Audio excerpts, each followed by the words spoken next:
मैंने अच्छा। पूरी ताकत से घुमा के गेंद मारी और वो उसके वहीं लगी जहां नहीं लगना थी। गजब बेइज्जती है।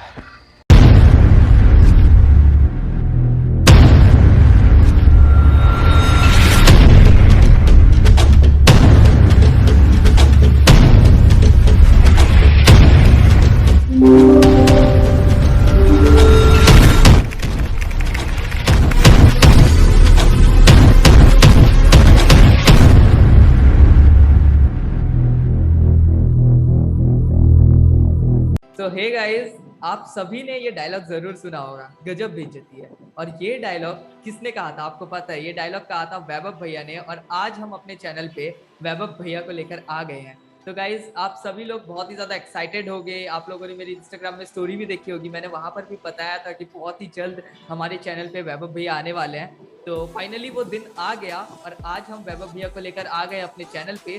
तो वैभव भैया, सबसे पहले आपका स्वागत है हमारे चैनल पे। हमें बहुत अच्छा लगा कि आप हमारे चैनल पे आए। Thank you so much. और चेतन, आपने मुझे इनवाइट किया तो मुझे भी बहुत अच्छा लग रहा है। और थैंक यू भैया, हमें बहुत अच्छा लगा कि आप आए, अपना कीमती समय आपने हमें दिया, ये हमारे लिए तो बहुत बड़ी बात है। तो भैया फिर चलिए इस इंटरव्यू सेशन को हम स्टार्ट करते हैं। यस। जी।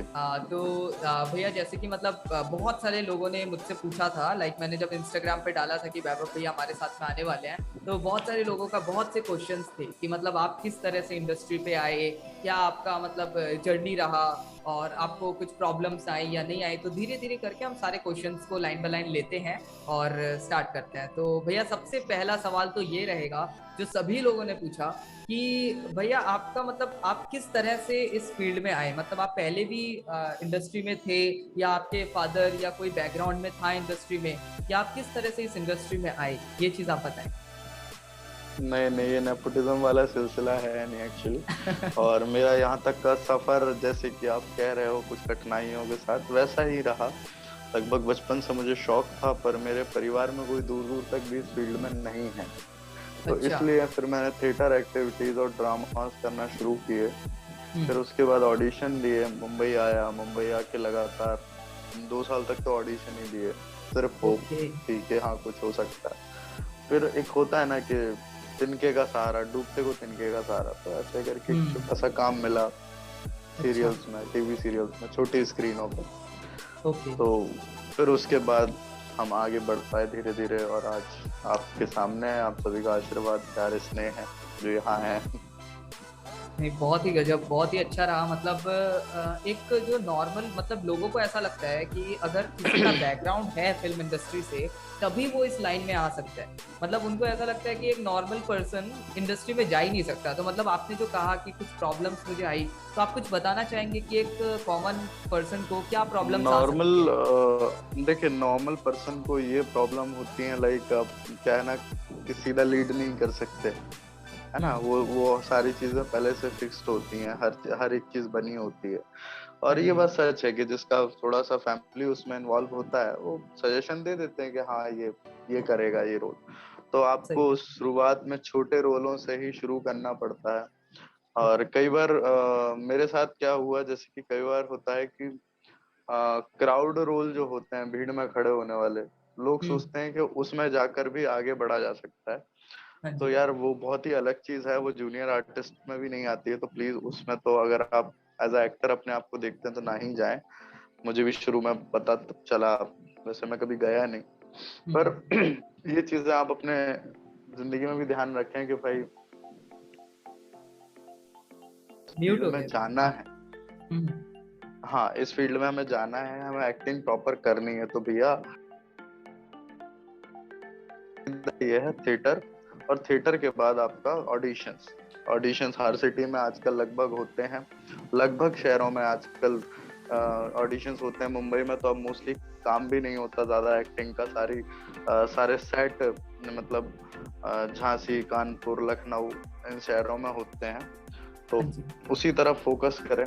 बाकी कठिनाइयों में तो ये है कि जैसे कि कोई कहता है कि यार इतने पैसे दे दो हम करवा देते हैं, ये सब तो ऐसा कुछ नहीं है। जो आदमी 100 करोड़ 50 करोड़ की मूवी बना रहा है, वो हम्म। जाहिर सी बात है कभी नहीं कहेगा कि 2,000 रुपए रजिस्ट्रेशन फीस दो। तो इन सही चीजों बात का है। हमेशा ध्यान रखना चाहिए कि स्ट्रगलर्स। बिल्कुल बिल्कुल। और भैया जैसे आपने कहा कि मतलब आप भी एक कॉमन पर्सन थे, आपने भी जीरो से स्टार्ट किया, तो आपने अपने फैमिली को कैसे कन्विंस किया? मतलब आपकी फैमिली का क्या रिएक्शन था जब आपने उन्हें कहा कि मुझे एक्टर बनना है? तो क्या रिएक्शन था उनका? जिस वक्त मैंने ये डिसाइड किया उस वक्त मैं दिल्ली यूनिवर्सिटी में था। तो लगभग जब आदमी दिल्ली यूनिवर्सिटी में हो तो फैमिली का मेन यही होता है कि भाई पढ़ाई पे ध्यान दो, और सबका होता है, और वो गलत भी हम्म। नहीं है। सही है कि आप एक अच्छी जगह हैं तो उस चीज का इस्तेमाल करें। तो मैंने ना कभी शुरुआत में घर पे बताया नहीं कि मैं अच्छा। ये सब करता हूँ। तो बाद में जब धीरे धीरे धीरे धीरे एक लेवल आने लगा तब हम कहने लगे तो उन्हें भी खुशी हुई। तो कई लोग सोचते हैं कि यार हम छुपा के करेंगे तो अच्छी बात नहीं है। आप कर सकते हैं, पर आपको दो चीजें क्लियर पता होनी चाहिए। पहला, आप जो कर रहे हैं वो सही है और आप कुछ गलत नहीं कर रहे हैं। और सही दूसरा कि आपको खुद पर भरोसा होना चाहिए कि इसका हम एक रिजल्ट, एक फीडबैक दे सकते हैं। सही बात। तो फिर आप कर सकते हैं, कोई इशू नहीं है। कन्वेंस की Right. जगह आप चुपके कर सकते हैं, चलेगा। बहुत बढ़िया बहुत बढ़िया। तो मतलब आप पहले, जैसे कि हमने देखा आप दिल्ली यूनिवर्सिटी में थे, तो मतलब एक आपका गोल रहता है ना कि आपको पहले से ही पता था कि मुझे मतलब मूवीज में आना है, मुझे एक्टर बनना है, या पहले एक बच्चे का जो गोल रहता है कि मुझे डॉक्टर बनना है, इंजीनियर बनना है, तो जिस टाइप का गोल था आपका, क्या गोल था नहीं, आपका लाइफ ये में? गोल तो मेरे, ये गोल तो बचपन से ही नहीं थे मेरे, डॉक्टर इंजीनियर वाले, है अच्छा। ना। मेरा गोल मतलब एक, ये बहुत ही अच्छा सवाल है। पता है, लोग कहते हैं बचपन से एक गोल। यार, एक 4 साल के बच्चे से एक टीचर उठा के पूछती हुई तुम्हारा सपना क्या है, वो कहता हाँ। है become a doctor, become a pilot. बेचारे को पता भी नहीं होता 4 साल की उम्र में, और वो समाज के तौर तरीकों से अपना एक गोल बता देता है। तो ये सच में एक बहुत ही सोचने वाली बात है कि क्या हम जो बचपन में अपने गोल बोलते हैं वो हमारे सोचे हुए होते हैं या समाज के बनाए हुए होते हैं। बनाए हुए होते हैं, सही मोस्ट बात। ऑफ दैट, हाँ, बनाए हुए होते हैं। तो मेरे साथ तो गोल तो ये था कि यार, पहला गोल तो यही था कि यार 10th पास हो जाए, जैसे तैसे बोर्ड थी, पढ़ना बहुत मुश्किल लगता था मुझे। दूसरा गोल ये था कि 12th अच्छे परसेंटेज से पास हो जाए, वो गोल भी पूरा हुआ। हाँ। तीसरा गोल ग्रेजुएशन अच्छे से हो जाए। तो जो नॉर्मल गोल होते हैं ना, सच में जो देखे जाए तो मेरे तो वही थे। ये एक्टिंग का गोल कब बना, जब थिएटर एक्टिविटीज होती थी कॉलेज में, तो हम ठीक उसमें है। ऑडिशन देने गए एक बार। तो उन्होंने भगा दिया, बोले तुम्हारे अंदर ऐसा कुछ है नहीं, लाइक थोड़ा कर, हो नहीं पाएगा तुमसे। मैंने कहा चलो ठीक है, मैं दूसरी साल फिर गया, फिर उन्होंने भगा दिया। बोले भाई भगा चुके हैं 2 बार यार, आप फिर आ गए तीसरी बार, क्योंकि हर 6 महीने में एक बार होता था ना। भगा न, हो नहीं पाएगा। हमने ठीक है, अब तो करना है। हमने कहा अब तो करना है, अब तो अब हो नहीं पाएगा, अब करना है। तो फिर उस समय मैं जवाहरलाल नेहरू स्टेडियम में जाता था प्रैक्टिस पे एथलेटिक्स की। तो उस बीच वहां पे एक शूट हो रहा था दंगल का। तो दंगल के शूट में फिर बिना किसी ऑडिशन के, एक होता है ना छोटा सा किरदार, एक मुश्किल से 10 सेकंड का, वो मिला एक गार्ड का। तो मैंने कहा नहीं, अब मैं जाके बता सकता हूँ कि हाँ अपन कर सकते हैं। कर सकते। लेकिन वो किरदार भी किया और सब कुछ हो भी गया, उसका पेमेंट भी मिल गया, पर वो रिलीज ही नहीं हुआ। तो हमको भी लगा शायद सही कह रहे हैं, हम नहीं कर सकते। तो ये गोल वहीं से बन गया था कि अब तो करना है, अब तो यही करना है। उसके बाद में फिर रिलीज नहीं हुआ वो? हाँ, वो दंगल रिलीज हुई बट वो सीन कट हो गया। अच्छा। तो मुझे उस समय ये समझ में आया कि अच्छा, मूवीज में ऐसा भी होता है, बाद में सीन कट भी होता है, इस वजह से। अच्छा अच्छा अच्छा अच्छा, तो कोई कारण था वो सीन कट होने का, या वो लोग अपने हिसाब से? कारण ना, वो जो रील बनती है वो 3.5-4 घंटे की बनती है उनकी, उसको काट के अच्छा। बेचारे वो 1.5 घंटे 2 घंटे की मूवी भी बनाते हैं। ये सबके साथ ही है। आपने भी बीच ओके। में भी सुना होगा, आलिया भट्ट के साथ भी हुआ RRR में। सुना था। बिल्कुल। तो लीड के साथ हो रहा है, हम तो छोटे मोटे हैं। नहीं नहीं, ऐसी बात नहीं है। मैंने तो मतलब ये आपसे बहुत बढ़िया चीज सीखी कि आप कह रहे हो कि मतलब अब तो मुझे करना है, मतलब आपको इतनी बार रिजेक्शंस अब तो मिली, करना तब भी मतलब आपके अंदर एक था कि मुझे करना है। अब नॉन स्टॉप करते गए करते गए करते गए, उसके बाद आपको एक छोटा सा रोल मिला, आपने उसमें मतलब आपका मतलब आपने उस रोल को भी किया, लास्ट में वो रोल भी आपका नहीं रहा, तब भी आपने उस लाइन को छोड़ा नहीं। मतलब आमतौर पे बंदे डिमोटिवेट हो जाते हैं, आमतौर पे लोग मतलब एक दो बार फेलियर मिल जाता है तो वो रुक जाते हैं, लेकिन जितने भी सक्सेसफुल लोग हैं ना, मैंने उनमें एक चीज जरूर देखी है कि वो लोग रुकते नहीं है, रुकते नहीं है। तो एक दो तीन बार उसके बाद में मैं देखता हूँ कि हाँ वो कहीं ना कहीं एक मुकाम पे पहुंच जाते हैं। बहुत शानदार चीज है ये, आपसे बहुत सीखने को मिला हमें। और भैया अभी आप नहीं, ये तो है। क्या कर रहे हैं, और मतलब अपने एक्टिंग के साथ में आप और भी कुछ कर रहे हैं लाइक बिजनेस या जॉब? अभी मैं रेलवे में जॉब करता हूँ मुंबई में, तो ठीक है, ये एक ओके। रोजी रोटी का सहारा हो गया। मुंबई में रहना रुकना तुम जानते ही हो, काफी हाँ जी हाँ जी। डिफिकल्ट है। और भाई मैं अपनी ड्यूटी को फर्स्ट प्रायोरिटी में मानता हूँ, एक्टिंग सेकंड है। क्योंकि ओके। कहते हैं कि जिस चीज ने आपका भरण पोषण, जिस चीज ने आपको पाला है, सहेजा है, उसकी हमेशा इज्जत करना। इज्जत तो करना। भारतीय रेलवे का मैं हमेशा आभारी हूँ कि उन्होंने मुझे इस मुकाम तक पहुंचाया, क्योंकि उनकी बदौलत ही मैं यहाँ तक आ पाया। नहीं तो ये सफर तो नामुमकिन सा था, मुंबई आने का, रहने का और ये सब करने का। तो बस उसके और कामों के मामले में भी कुछ काम है, लेकिन जब आपने दंगल का इंसिडेंट देखा कि रिलीज ही नहीं हुआ, तो खैर अब तो ऐसा नहीं है, क्योंकि अब वो किरदार ऐसे हैं, जो मैं किरदार आजकल कर रहा हूँ, कि मूवी रिलीज होगी तो किरदार तो आने ही हैं। हाँ नहीं है। बड़े किरदार हैं। तो अभी आप जल्द से जल्द देख सकते हैं, रात्रि का यात्री सीजन 2 है MX प्लेयर पे। उसमें ओके। शरद मल्होत्रा और मीरा दोस्तले के साथ छोटा सा किरदार किया है, मतलब पैरेलल है, छोटा तो नहीं कहेंगे। और अभी हाल ही में एक मूवी करके आया हूँ जिम्मी शेरगिल के साथ, मिस्टर सक्सेना, जो ओके। कि शायद जल्द से जल्द हो, आपको बड़े पर्दे पे देखने को मिले। उसमें एक क्रिकेटर का रोल किया है मैंने। ओके। और उसके बाद अभी एक मूवी है जो चंकी पांडे सर के साथ कर रहे हैं, उसके बारे में आपको अगले इंटरव्यू में बताएंगे पूरी चीजें। तो लगातार अब कुछ ना कुछ आ रहा है, चल रहा है, चक्का घूम रहा है। एक बार कहते हैं ना, साइकिल का हाँ जी हाँ पहिया जी। घूम जाता, घूम रहा है, घूम रहा है। Back to back back to back, बहुत शानदार बहुत शानदार।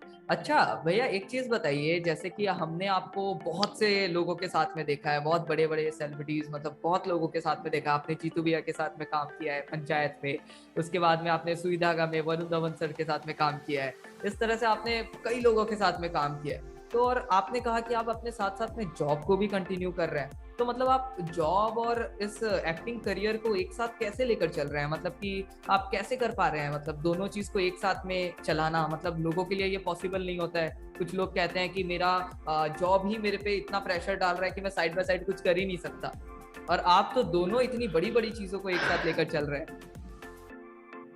यही है, जब तक समय सही है तो दोनों साथ में चल रही हैं। बाकी मुझे भी लगता है कि मैं दो नावों पर पैर रखा हुआ हूँ। समय है तो जब तक कोई तकलीफ नहीं आती है। ऑफिस भी एक सीजन होता है, आप अगर अच्छा। ध्यान देंगे तो ऑफिस और एक्टिविटीज एक सीजन होता है।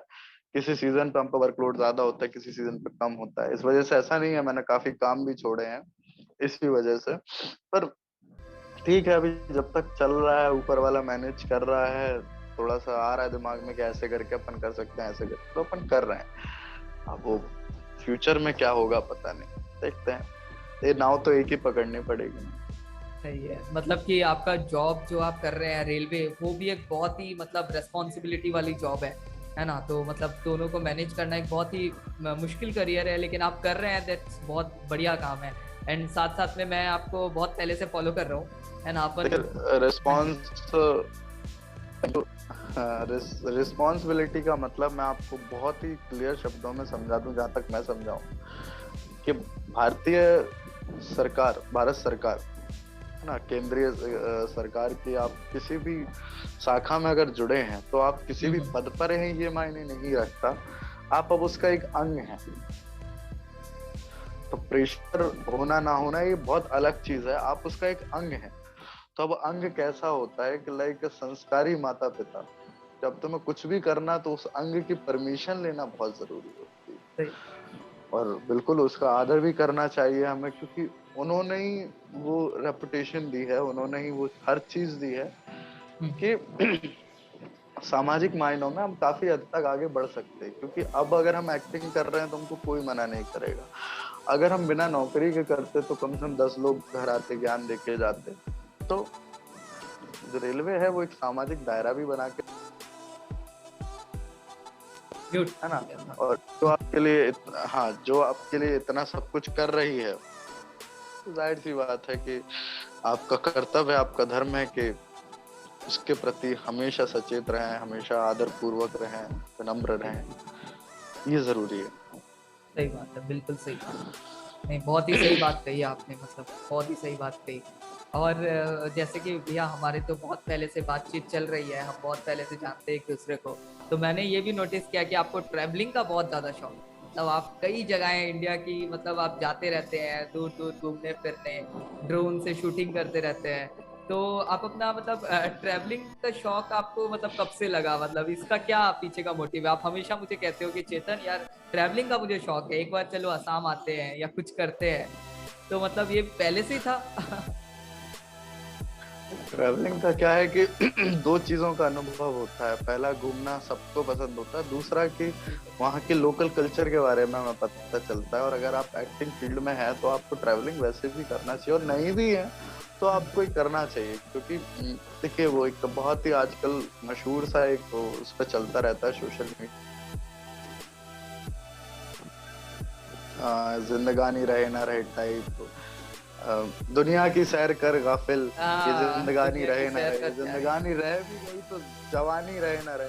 मतलब हमारी जो अभी एज है, तो मैं कह सकता हूँ कि चेतन आ रहा हूँ मैं आसाम, मैं पहुंच सकता हूँ। अब लाइक अब मैं 64 का हो जाऊं और मैं कहूँ चेतन आ रहा हूँ आज शाम, तो मैं सिर्फ दांत में पपीते तो चबने नहीं है, मैं आसाम आज करूंगा क्या? तो लाइक ठीक है, जब तक हमारी उम्र है घूम लेते हैं ना। क्योंकि काफी लोग हैं दुनिया में जिन्होंने सिर्फ अपना पूरा टाइम अपने काम को दिया है।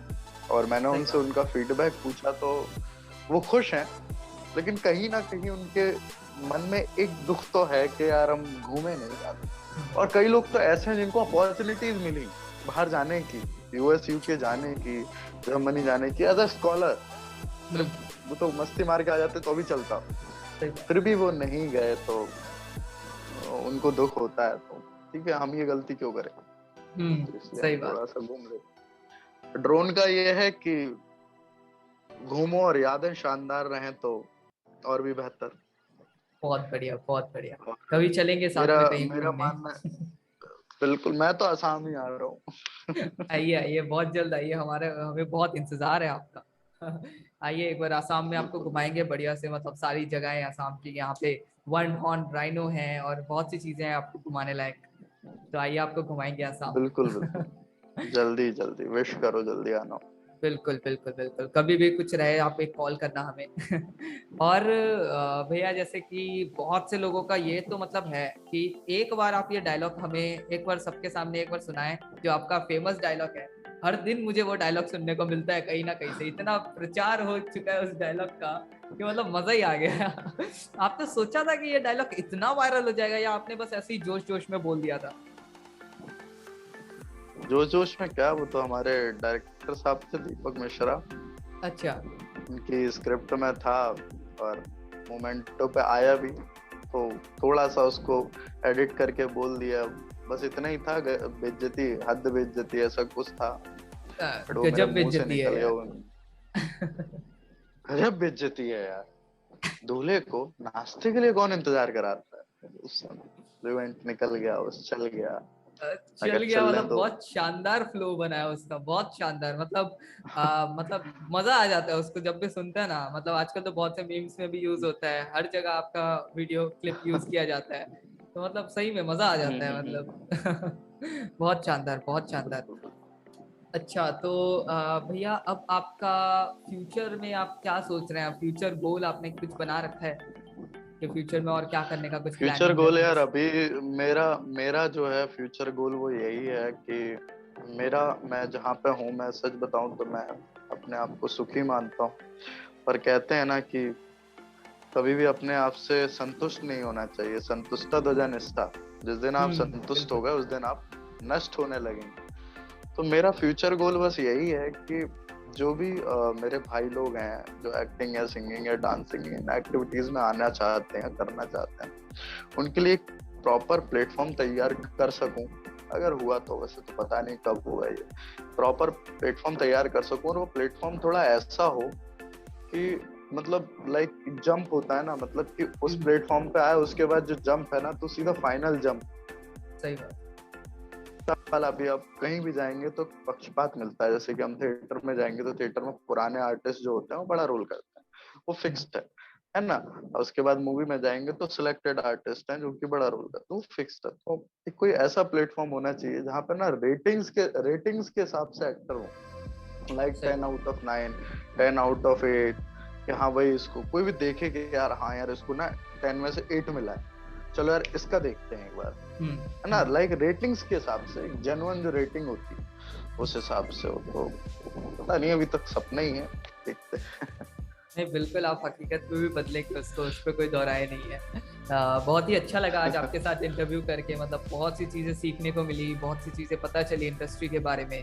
तो भैया एक लास्ट क्वेश्चन हम आपसे पूछना चाहते हैं, मतलब वो सभी लोगों ने कहा था हमें कि जैसे कि बहुत से लोग हैं आजकल, बहुत से यंगस्टर्स हैं जो चाहते हैं कि वो भी बॉलीवुड में जाएं, वो भी एक्टर बने अपने फ्यूचर में, लेकिन वो ये कहते हैं कि नहीं मेरे में वो पर्सनालिटी नहीं है, या मतलब उन्हें लगता है कि वो इतने खास नहीं है ना। तो मतलब आप कुछ कहना चाहते हैं उन लोगों को, आजकल के जो यंगस्टर्स हैं, जो यूथ है, कि वो फ्यूचर में अगर एक्टर बनना चाहते हैं तो क्या स्टेप्स उनको फॉलो करने चाहिए?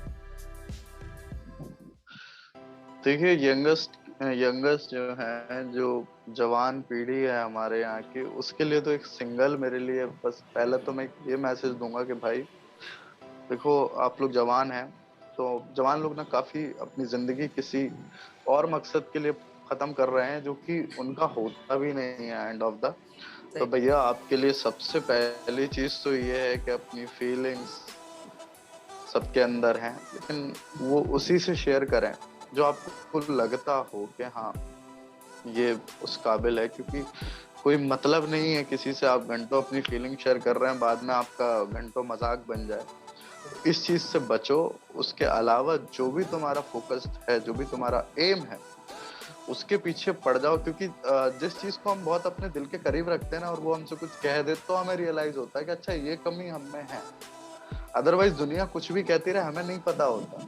अभी दोस्त तुम्हें बोलेगा चल कुत्ते, तुम्हें नहीं मतलब, लेकिन तुम्हारी जिससे फीलिंग जुड़ी है, जिससे तुम्हारा अटैचमेंट, अगर वो तुम्हें कह देगा यार तुम कुत्ते जैसी हरकतें कर, तो तुम्हारे दिमाग में ना वो चीज 10 दिन तक रहेगी।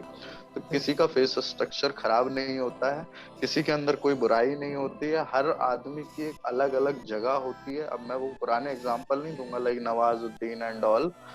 हर इंसान की अपनी अपनी सेपरेट जगह होती है और वो वहीं पे फिट होता है ना।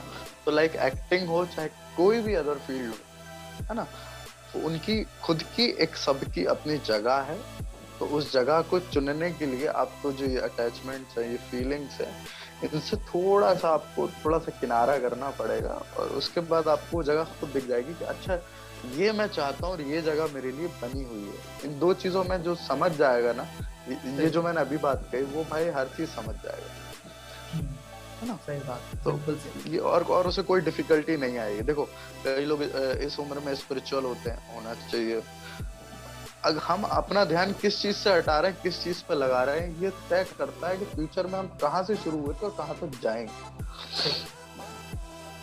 क्योंकि वो हर चीज तुम्हारे पास अंत तक रहेगी जो तुम अभी चाहते हो, लेकिन वो वक्त नहीं रहेगा जो तुम निकाल चुके हो, और वो अंत तुम्हारा ठीक भी नहीं होगा।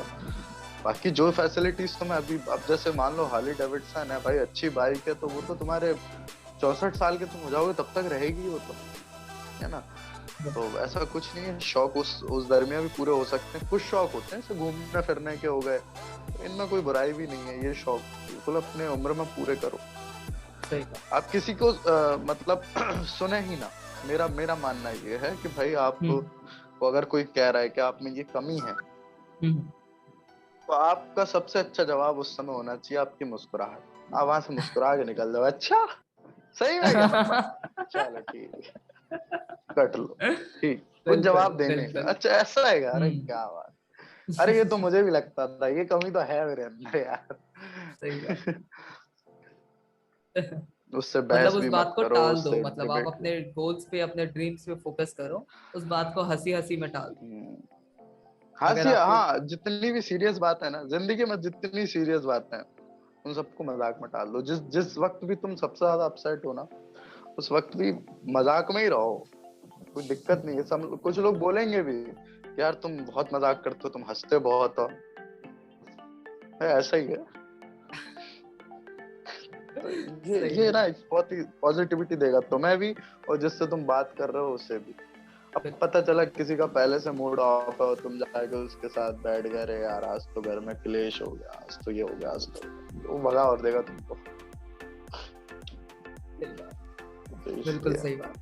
नहीं, बहुत ही सही बात कही आपने, और यूथ को मतलब बहुत कुछ सीखने को मिला होगा इस वीडियो से। शानदार रही ये वीडियो। एक लास्ट चीज बताइए, आपने इतनी सारी मूवीज की, मतलब आज तो इतने सवाल पूछ लो खत्म ही नहीं होते। मैं तो चाहता हूँ आपसे पूरे दिन इंटरव्यू कर पाऊँ, लेकिन टाइम की शॉर्टेज के कारण, आपका भी समय बहुत ज्यादा कीमती है हमारे लिए, इसलिए हम इस इंटरव्यू को जल्दी से जल्दी मतलब क्लोज करने का करते हैं। तो एक ये बताइए कि आपने इतनी सारी मूवीज की, इतनी सारी वेब सीरीज की, कौन सी वेब सीरीज या कौन सी मूवी आपको शानदार लगी? मतलब आप जिसको मतलब कहते हैं ना, जैसे आपने कहा था कि रेटिंग, तो किसको आप बेस्ट रेटिंग देना चाहते हैं आपके हिसाब से? या कोई ऐसा किस्सा आपको उस मूवी में रहा?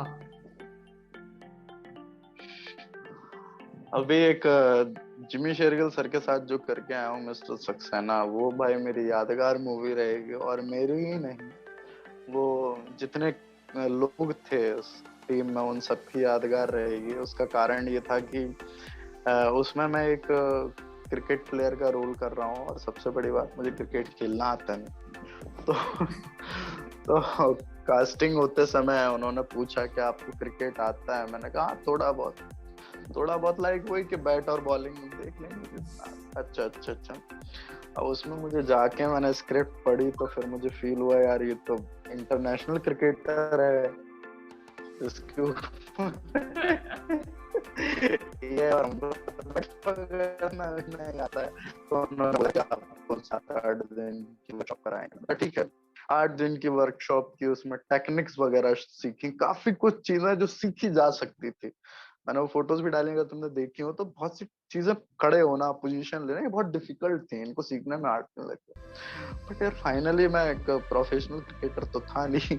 तो ये मेरे लिए इसलिए बहुत हंसी वाली बात रही कि जो हमारे डायरेक्टर साहब थे, पुष्पेंद्र नाथ मिश्रा जी, बहुत ही शानदार पर्सनालिटी। उन्होंने अभी धूमकेतु जो थी नवाज जी की, वो लिखी और बनाई। तो इसके भी राइटर और डायरेक्टर वही हैं। तो उसमें सबसे अच्छी बात ये रही कि उन्होंने हमसे कहा कि आपको ना सर नेचुरल शॉट मार। अच्छा तो वो गेंद कैसी डालते हैं ना शूट में, कि वो ऐसे हल्की सी डाल देते हैं टिप, अच्छा। ताकि प्लेयर जो है ना वो शॉट मार पाए। तो मैंने हल्का सा उसको टच कर दिया, तो सर ने वहां से चिल्लाया, अरे यार तेज मारो यार, शॉट चाहिए शॉट। और मैंने घुमा के पूरी ताकत लगा के मारी, वो हल्के से तो आई थी। तो पहली गेंद तो डायरेक्टर साहब के कान के बगल से निकल के गई। तो उन्होंने एकदम से चिल्लाया, अरे गुड गुड, शॉट आया शॉट आया। कैमरामैन बोला नहीं, क्यों?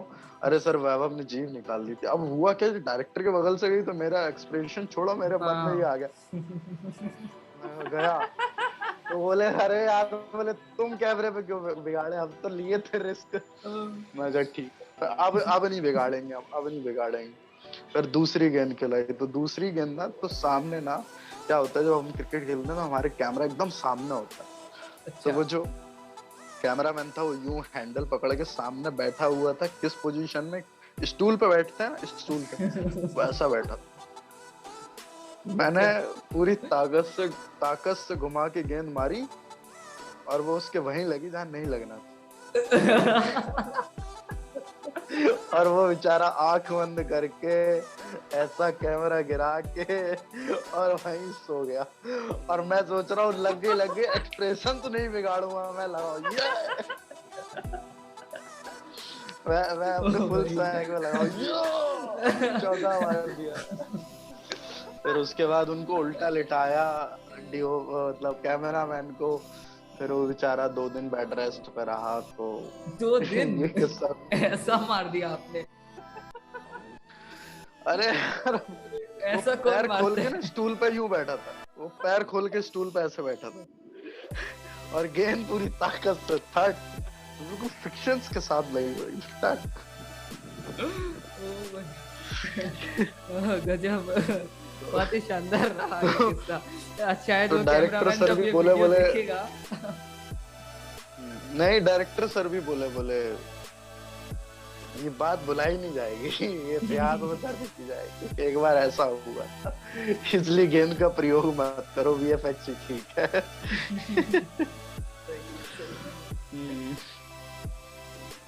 नहीं, उस समय भी पता है, मैं मन में सोच रहा, मैंने कहा यार ऐसा थोड़ी ना होता है यार, क्रिकेटर थोड़ी ना हूँ, मतलब सॉरी, ऐसा थोड़ी ना होता है, गेंद डिसाइड थोड़ी ना करती कहाँ जानी कहाँ जानी। मैं 2 दिन तक सोच रहा मेरी गलती है।